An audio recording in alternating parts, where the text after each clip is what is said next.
জামালপুরে গড়ে উঠেছে অসংখ্য অবৈধ ইটভাটা। এতে মানুষের পাশাপাশি ক্ষতিগ্রস্ত হচ্ছে ফসলি জমি, উদ্ভিদ ও প্রাণীকুল। এ বিষয়ে আরো জানাতে সরাসরি যুক্ত হচ্ছেন সহকর্মী রিয়াদ হাসান হৃদয়। হৃদয়, অবৈধ ইটভাটাগুলো বন্ধে প্রশাসন কোনো ব্যবস্থা নিচ্ছে কিনা এ বিষয়ে বিস্তারিত জানাবেন। বুবলি, ধন্যবাদ। আসলে আপনি যেটি জানতে চেয়েছিলেন যে আসলে জামালপুরে আমরা এখন পর্যন্ত যেটি দেখেছি যে অবৈধভাবে গড়ে উঠেছে ১১১টি ইটভাটা।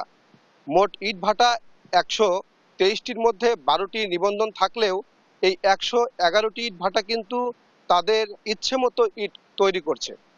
এবং আমরা যেটি দেখেছি গত কয়েকদিনে, আপনারা জানেন যে ১৭ই মার্চ পর্যন্ত হাইকোর্ট থেকে যে নির্দেশনা রয়েছে যে অবৈধ ইটভাটাগুলো গুড়িয়ে দেওয়ার জন্য, এই নির্দেশনার পর থেকে এই মাসে আমরা যেটি দেখেছি জামালপুরের পরিবেশ অধিদপ্তরের সুকুমার রায়ের নেতৃত্বে এবং স্থানীয় যারা বিভিন্ন উপজেলায় ম্যাজিস্ট্রেট রয়েছে তাদের নেতৃত্বে কিছু অভিযান চলেছে।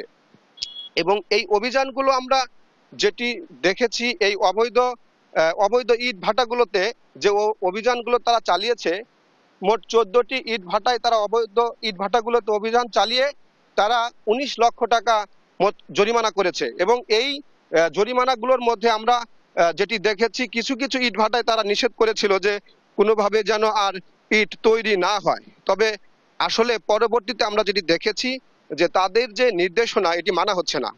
এবং আমরা কয়েকটি ইট ভাটায় গিয়ে যেটি দেখতে পেয়েছি যে এই ইট ভাটার তারা যে নিষেধ ছিল যে ইট আর বানানো যাবে না, কিন্তু তারপরেও আমরা দেখেছি ইট বানাচ্ছে।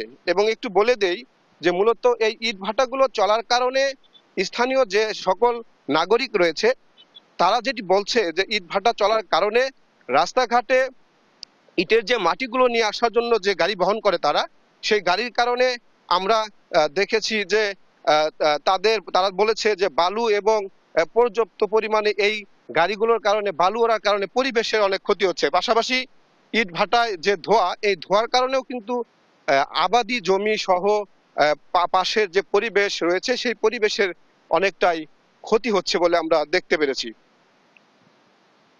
আমরা যেটি দেখেছি যে এই ইট ভাটাগুলো চলার কারণে এই বেশিরভাগ ক্ষতিগ্রস্ত হচ্ছে এই আশেপাশের যারা বসবাস করছে তারা।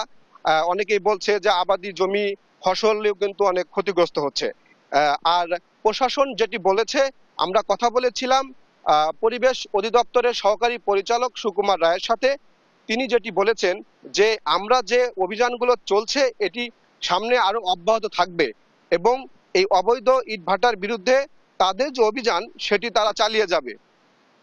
আসলে এই ছিল জামালপুর থেকে অবৈধ ইটভাটা বিষয়ে সর্বশেষ খবর।